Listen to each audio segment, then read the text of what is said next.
Hola ingenieros de la web, qué bueno tenerlos de vuelta para continuar nuestra serie Análisis de Software, el problema antes de la solución. Hoy vamos a meternos de lleno con una de las herramientas más potentes, pero que a menudo de verdad se subestiman un montón, los casos de uso y los escenarios. Oigan, y antes de arrancar, si este contenido les parece de valor, la mejor forma de apoyar la serie es con un like, compartiendo o siguiendo los canales. Es un clic súper rápido que a nosotros nos ayuda una barbaridad a seguir creando material como este. Y para empezar, quiero que nos clavemos esta frase en la cabeza. Es la idea central de todo lo que vamos a ver hoy. Puede que suene un poco controversial, ¿no? Pero esta es la pura verdad para construir sistemas que no solo funcionan, sino que de verdad sobreviven allá afuera, en el mundo real. Bien, nuestro recorrido de hoy va en 4 actos. Vamos a empezar con una historia de terror, de esas que pasan en producción. Luego vamos a ver la diferencia clave entre analizar y simplemente transcribir. Después nos meteremos en por qué el camino feliz es una trampa mortal y al final vamos a conectar todo esto con decisiones de arquitectura bien concretas. Ok, vamos a sumergirnos en esto. Imaginen un módulo de pagos para un e-commerce. 6 meses de desarrollo, el código está impecable, las pruebas pasan todas en verde. El día del lanzamiento todo parece de verdad perfecto, pero la realidad de producción siempre tiene otros planes. Y entonces, la crisis empieza a escalar, y rápido. Primero, el sistema se pone lento.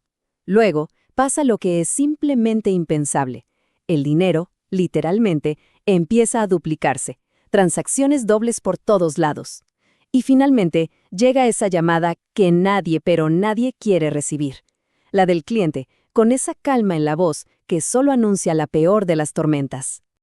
¿Y el culpable? No fue un bug en el código. No era código mal escrito. El problema fue mucho más profundo. Una ausencia total de análisis. A nadie, en todo el proceso, se le ocurrió preguntar, oigan, ¿y qué pasa si un usuario medio ansioso le da clic a pagar en 3 pestañas al mismo tiempo? Se construyó una solución para un mundo perfecto, no para el mundo real. Y justo esa, es la diferencia entre transcribir y analizar.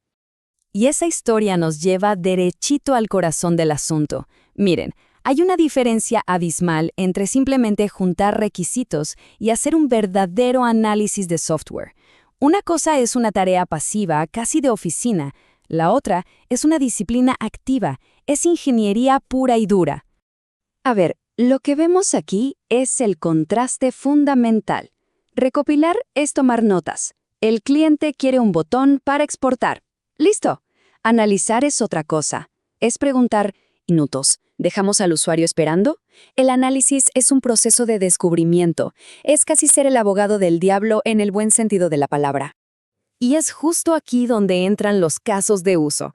Pero ojo, no como un diagrama UML aburrido que nadie entiende.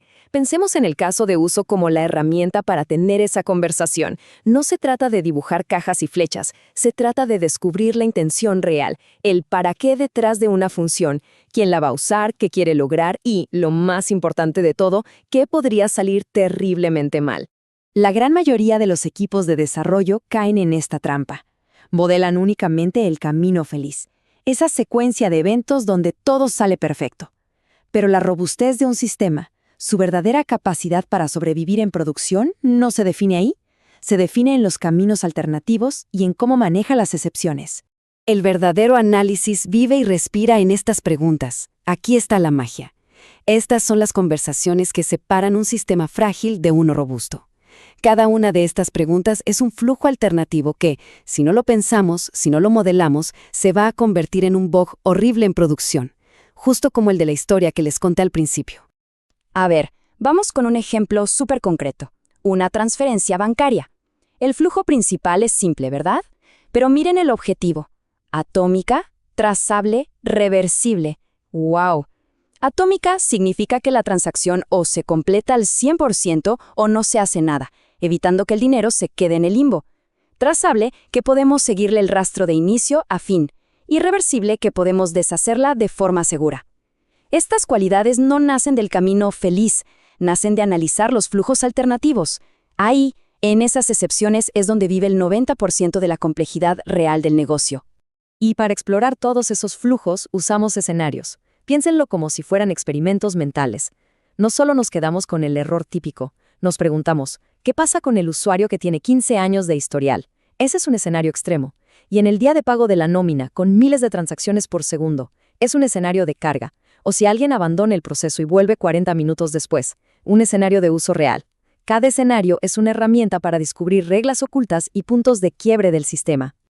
Y ahora vamos a conectar todos los puntos. Lo que define una arquitectura robusta no son los caminos felices, son las excepciones. Son esas preguntas de ¿y qué pasa si? Las que nos obligan a tomar decisiones de diseño que impactan de lleno en la tecnología que vamos a elegir. Y este ejemplo lo ilustra de forma brillante. El caso de uso parece simple, exportar un reporte. Pero cuando lo analizamos a fondo, descubrimos algo crítico. No puede ser síncrono porque va a colgar todo. Y esa conclusión, ese darse cuenta, dicta directamente una arquitectura basada en colas y procesamiento en segundo plano. El análisis guió a la tecnología, y no al revés.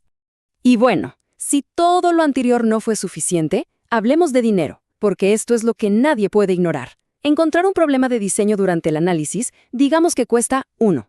Es barato de corregir. Pero ese mismo problema, una vez que ya se está programando, ya cuesta 5 veces más. Y si llega a producción, olvídense, el costo se dispara por 10, y eso sin contar el daño a la reputación y la confianza del cliente. Entonces, el punto clave es este. Un buen análisis no es un obstáculo, ni burocracia. Es una actividad de ingeniería de altísimo valor. Se convierte en el mapa para las pruebas de integración, justifica por qué necesitamos una arquitectura de microservicios limpia y crea documentación que de verdad se usa y se mantiene. En pocas palabras, es el cimiento sobre el que se construye un sistema de calidad. Quiero que cerremos reforzando esta idea. Los grandes sistemas no nacen por elegir el framework de moda o el lenguaje más rápido. Nacen de una comprensión profunda, casi obsesiva, del problema y del propósito que se está tratando de resolver. Y les dejo esta pregunta, para que se la lleven y reflexionen. La próxima vez que se enfrenten a un nuevo proyecto, ¿van a limitarse a transcribir una lista de deseos o van a hacer el verdadero trabajo de ingeniería, que es entender el problema hasta el fondo? Me encantaría de verdad saber qué piensan en los comentarios. ¿Han vivido alguna vez una situación como la de la historia que contamos? Muchas gracias por acompañarnos y nos vemos en la próxima entrega de esta serie.